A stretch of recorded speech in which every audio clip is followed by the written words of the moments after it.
もちろん桃太郎増えてないです。あ、何もやんないと増えないの？そう、桃太郎は勝手に増えない。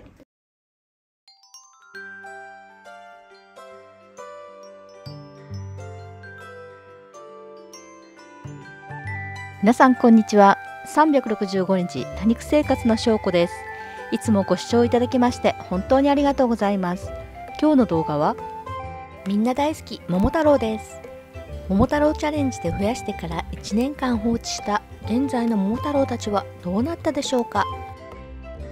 春は多肉を増やすベストシーズンです。いろんな方法で増やして楽しんでいることでしょう。代表的な方法に葉ざしや胴切りがあります。その葉ざし胴切りのメリットデメリットや葉ざしルーティンなど楽しくおしゃべりしていきたいと思います。このチャンネルはさまざまな多肉のご紹介やお世話をしたり増やしたり寄せ植え作りなどを通して多肉の魅力を一緒に楽しんでいくチャンネルです。初めてこのチャンネルをご覧になる方やチャンネル登録がまだの方は登録をお願いします。最後までよろしくお願いします。今日は桃太郎特集です。2年前の4月、本当は3月からスタートして動画としては4月に出してるんだけど、2年前から桃太郎チャレンジという企画を一人でやってました。一人でってどういうこと？私一人でやった。虹の玉チャレンジはみんなでやるんじゃなくて、桃太郎チャレンジで私一人でやってたわけよ。一人で企画を立ち上げて、一人でこっそりやってたってことね。そう。地味に。そういうのさ、なんか黙々会っていうね。そうなの？知らない。一人黙々。ああ、じゃあ一人桃太郎チャレンジ黙々会をやってました。で、その時は、親株もともと3株あって、そっからスタートしてどれぐらい桃太郎が増えるかというチャレンジをしてみました。21年からスタートして、22年の4月までやったんだけど、その後の1年間、22年の1年間は、ほぼ何も触ってない状態だったから、もちろん桃太郎増えてないです。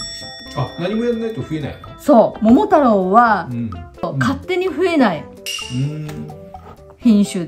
普通、小株が出てきたりするんだけど、桃太郎に関してはちょっとやってみて分かったことだけど、増えにくい。増えにくくはない。やれば増えるんだけど、何か自分からアクションしないと増えにくいと私は思う。21年にスタートして増えた状態がこの状態。他にはないの？他には、もう22年で一応一旦終わらしたから、ちょっと寄せ植えとかにちょいちょい入れちゃってるけど、まあ、おおむねこれだけかなっていう感じです。で、管理してる場所は庭の IKEA の棚。でも防寒とかあんまりちゃんとしてない。遮光は一応してるけど、寒い場所に置いてる子たちでした。で、もともとは、もう切っちゃってるけど、これはこの前のインスタライブで胴切りしたんだけど。あ、あれね。そう、あれ。プレゼント。プレゼントしたやつ。の、これとこれともう一株があって、で、それを胴切りしたとこからスタートしたんだけど、もう一株は星になりました。胴切りしたやり方が悪かったのか、その後、上は残ったんだけど、下は枯れちゃって、本体はなくなっちゃった状態。でも、あと2つは残ってて、子孫はガーンとさっきのような状態で残ってます。で、この桃太郎、ちょうど1ヶ月前のインスタライブで胴切りした状態です。で、胴切りすると1ヶ月でこんな感じ、見えますか？ 1 ヶ月で小株が、この白いやつね。そう。ここ、小株がちょこっと顔出して、中にも、ちょっと開けられる。あ、見えた。中にもいて、こうやって赤ちゃんが、こっちも、あ、すごいたくさん。ね、すごいたくさん出てきて、こうは見えるかな？あ、見える。こっちももう、すごいね。もう1ヶ月でこんな感じで、10個ぐらい。ね、何個できるんでしょうぐらいな感じで出てきてる。これそのまま大きくなったらすごい窮屈そうね。そのまま全部は大きくならないかなっていう気はするけど、でもまあ少なくとも1個がこれだけ増えてきてるっていうこと。で、この前 YouTube の方かな。胴切りは何のためにするんですかって、なんでこうカットするのかなっていう質問が来てたんですよね。これなんで切っちゃうのって、そのままじゃダメなんですかって。そのままでももちろんいいんだけど、増やそうと思った時、桃太郎の場合は、他のもそうだけどね、確実に増えるの、確実って言っちゃダメか。まあほぼほぼ確実。まあ出てこないこともあるけど、上手に切れば、こう1個が2個以上になる確率が高くなる。増やすには胴切りが早いかなと。何？多肉を増やす方法は、葉ざしと、あとは胴切りがあるわけや。主に。主にね。どっちがお得なの？お得。増やそうと思った時に、どっちが、まあどんなメリットあるって、どっちがどんなデメリットがあるかみたいなのが、知りたい人もいるんじゃないかな。胴切りのメリットは、ほぼ子供が1個以上出てくることの方が多い。で、葉ざしは、葉ざししても出にくい子もいるわけよ。葉ざしでは増えない感じの子もいるわけよ。もうそもそもが葉っぱが取りにくいとか、で、刺してもできにくい、成功しにくい。私が下手なだけかもしれないけど、体感で失敗しやすい子っていうか、もうほぼ出たことない子もいるんだよね。でも胴切りの場合はそういうことはない。綺麗にカットだけできれば、多分1個以上は出ると思うっていうメリットがある。でもデメリットとしては怖い。怖い？こう切るのが怖い。切るのが怖い？胴切りやからこんなことして、もう全滅するんじゃないかって。そう、こんなことして切って上の方も根っこが出ないんじゃないかって。なるほどね。根っこ出ないのがすごい怖いということもあるし、そもそもがこうやって切るっていう行為が大丈夫なのって、勇気がないですっていう人も多い。なるほどね。そう。で、反対に葉ざしの方は怖くない。まあね。まあちぎって失敗しても葉っぱはいっぱいあるんだから、怖くない。ローリスクローリターンみたいな感じだな。でも葉ざししやすい子はもうどんどんできる。だからどっちもどっちだけど、私も初心者の頃は葉ざしだけで増やしてた。胴切りはやっぱり怖かった。まあちょっとずつやってみるって感じ。2個ある子をまず1個やってみるっていう感じ。で、葉ざしで増えた子をやってみる。で、そっから胴切りやると快感。なるほどね。やみつきになる。なるほどね。簡単だからね。それがデメリットとメリット。なんていうの？このままそのままにしてそう、そのまんまの人、さっきの質問にあったように、そのまんまじゃダメなんですかって、ダメじゃなくて、その1個を鑑賞するには全然ダメじゃないし、そのまんま植え替えしたりして、その株を丈夫に育てたり、大きく育てたりっていう、そういう別の楽しみ方はあるわけよ。で、そうじゃなくて、たくさん増やしたいの場合は、まあ、胴切りしたら、こうちっちゃい小株が出てきて、増える。それ以外の方法として、そのまんま置いていても、子供が勝手に出てくるやつもあるわけよ。小ぶくってやつね。そう、小ぶくっていうやつ。というのは、小ぶく子を持ってきました。で、これは100均でも、最近見ないんだよね。ちょっと前まで、2年ぐらい前までよく見てた。ピンクルルビーとか、ピンクルビーとか、いう名前で売られてる子で、これ、親株がこれで、横からひょこひょことお子が出てる。これが、小ぶくっていう状態。で、これがレンバディスっていうんだけど、こんな感じで、下から。ちょっと潰れてる感じ。そうだね、潰れてるんだけど、で、今お水を吸ってるからね。結構潰れてる。親がでかすぎて。そう、これもこうやって小ぶきやすい。で、小ぶきすぎて形がぐちゃぐちゃになる子もいるんだけど。あれ見たことあるな、螺旋階段みたいに。持ってこようか。あれあるの？あります。で、こんな感じで、見えますか？これが螺旋階段になってた子なんだけど、一旦ちょっと外したんだよね、それ。もう大きくなった子は。で、ちっちゃいのだけ、こう残していたんだけど、こう、縦断してるわけよ。親株どれみたいな。親株どれだろうね、これ。確かに。もうわかんないね。親株がもう形が全く崩れちゃってて。実はこれが親株です。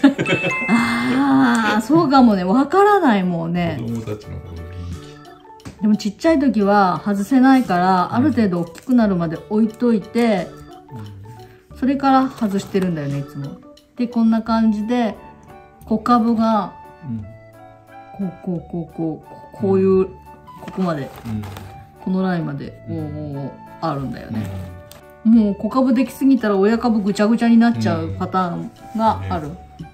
これも、何回も外しても、子株がどんどん出てくるんだよね。ここが親株で、もともとこっちも、子株が2つついてたんだけど、それ外したのね。もうとにかく次々出してくるのよ。で、あともう一つ、増え方として、こういうのもあるのよ。これはシルエットね。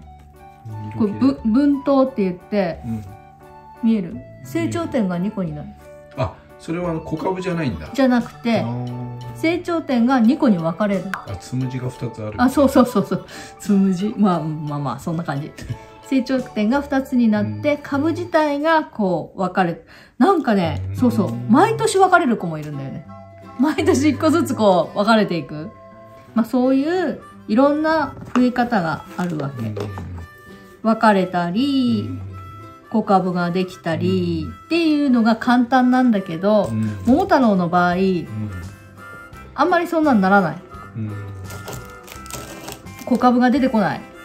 出てくるのかもしれないけど、うちではあんまり出てこない。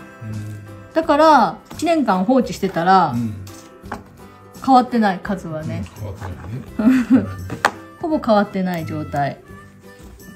こぶいてもないね。こぶいてもないでしょ。だから、桃太郎苦手ですっていう人もいたんだよね、なんかコメントで。苦手っていうのはそういうことかなっていう気もする。増えないから、もしかして何かダメになったこと、ずれたりとか、そういうことがあると、それ1個しかないからダメになっちゃうって、そのままっていうことかなっていうは思います。だからそうならないためにも、健康な株で胴切りしたり、外し取ったりして保険株を増やしていくといいと思います。増えにくいけど増えないことはないからね。1年でこの数に増えたから、胴切りしてみる？胴切りしてみる？あ、俺？ああ、思ってると俺得意かも。そうなのか。じゃあ一発やってもらおうかな。だってこの前のライブでもうマスターしちゃったから。マスターした？じゃあ苦手って人もね、勇気がないわっていう人もいるらしいので、初心者がやります。胴切りは多分ね、コツは1個だけかな。何？私もコツわかんない。教えて。いや適当に言ってる。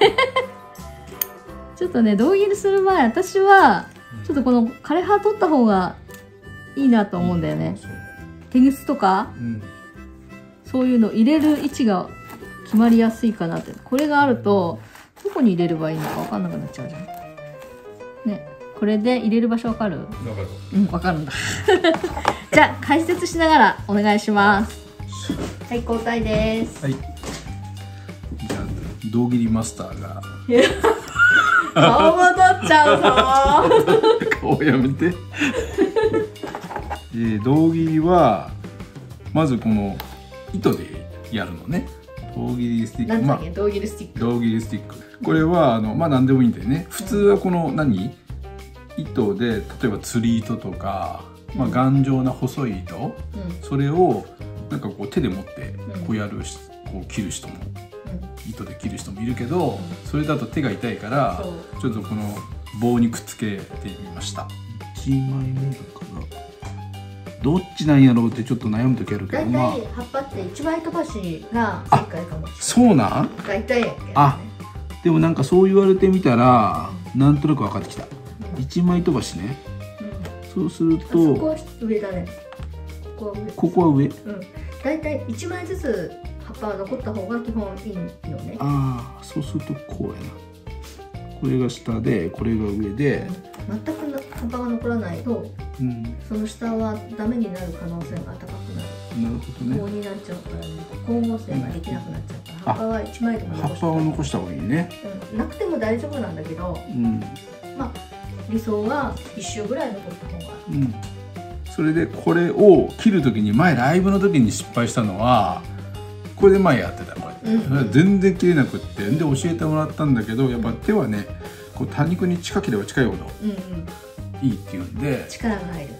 胴切りスティック丸いから、これですり寄せやすいんです。クリクリクリクリクリクリクリって入れる時は長い方が入れやすい。だけど切る時は短い方が切りやすいから、でこの状態だったらね、多分ね一瞬で切れると思う。本当？おお。いきますよ。これも同じ桃太郎だよね、あの時も。同じ桃太郎。前も切れなかった。茎までいったかなっていうぐらいまでキュッキュッってやって、もう茎までいった？もうちょっと待って。まだいってない。意外にいかないね。そう、いかない。葉と葉の間にちゃんと滑り込ませないと。ね、意外にいかないけど、もういった。いった。でこの時に、この状態でこうやってやるとまた切れないよね。やっぱりこの肘、なんていうの、多肉と肘を締めるよ。肘締める。開けたらあかんのか。開けたらあかんのか。あかんやろ。あ、こうね、てこの原理ね。ギュッと締める。ギュッと脇を締める。脇を締めて。湧いてる。脇締めて。そうなん、俺ね、開けた方がね。あ、そう。いいと思う。あ、先生は閉めた方がいいって今ちょっと言ったんやけど、生徒はちょっと開けた方がいいんじゃねと思って、ちょっと開けた方が、だって引っ張れるやん。これだと。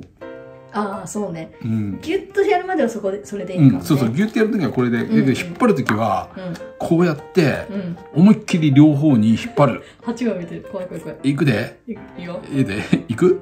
いい？いいよ。せーの。ほら。これ成功って言えるんでしょうか。あれ？なんでこれ外れた？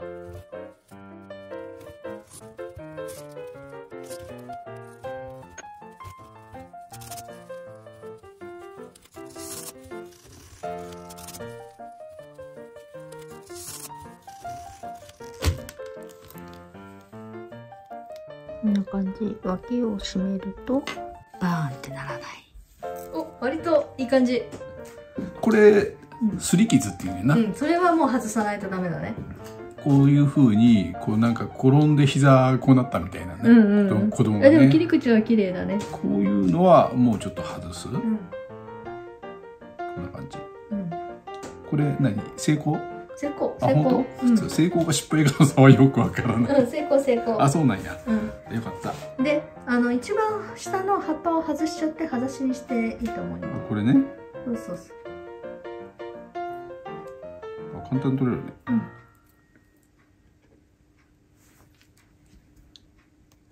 こんだけ？これぐらい？上手。上手。はい。イエーイ。で、これをつけて、いつもやってるのは相撲取りやるみたいな。くっつけて、こっちもやね。こっちもね。くっつけて。なくてもいいけどね、今の季節は。で、こっちも。こ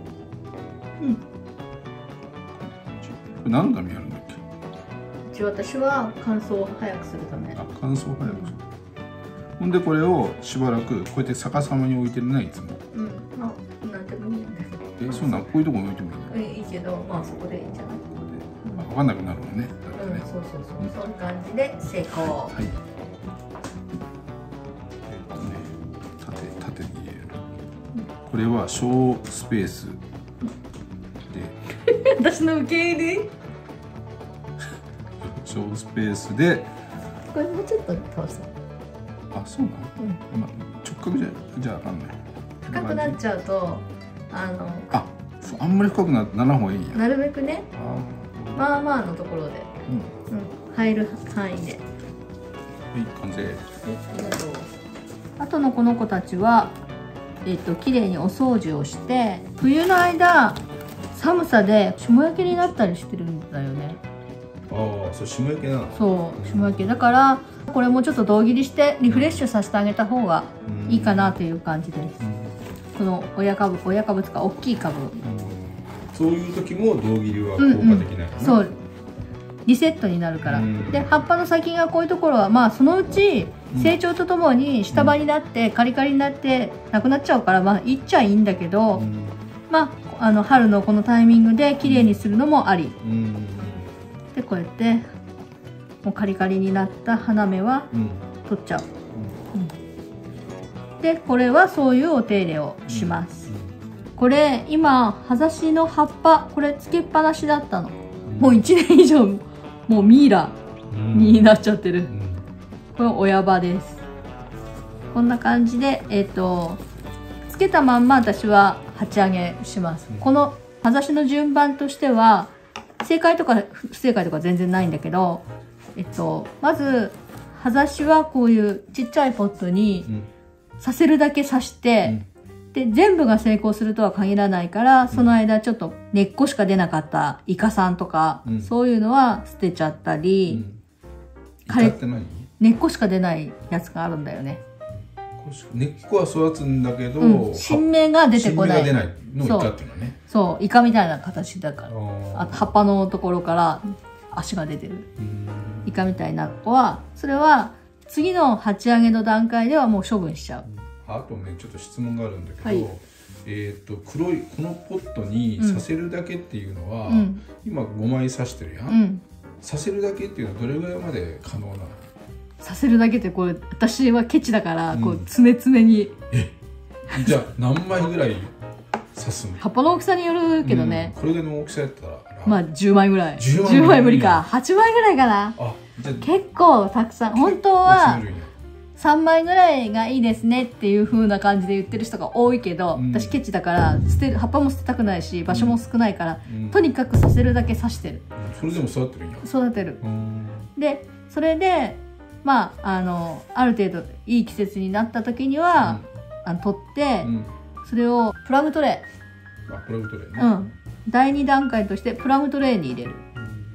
でそれでまあプラムトレーいっぱいいっぱいぐらいになったら、こっちにあげる。プラムトレーってみんな知ってんのかな？どうなんだろうな。なんつうの、連結トレーとも言うけど。プラムトレーってなんか卵パック。そうそうそうそう。卵パックでもやってる人いるよね。ちっちゃくしてバートもちょっとそれが大きい感じのイメージの。そんな感じ。持ってきましょうか。一応知らない人いるかもしれん。こんな感じのトレー。こんな感じで刺して、これが2回目。これぐらいの大きさまではもうこのちっちゃいポットでいいんや。私はね、2号だっけ、2号ポット。すぐ3号でもいいと思うんだけどね。できれば3号かプレステラ、これで完成形にするという感じの育て方をする。お手入れされてお水をもらった桃太郎さんたちです。春風の中、気持ちよさそうです。もう一つあるんですけどいいですか？セリア購入品。次にしたらそれ。これなんか持ってきたのに。それがそうなんや。最後までご視聴ありがとうございます。チャンネル登録、高評価、コメントもいただけたら嬉しいです。また次の動画でお会いしましょう。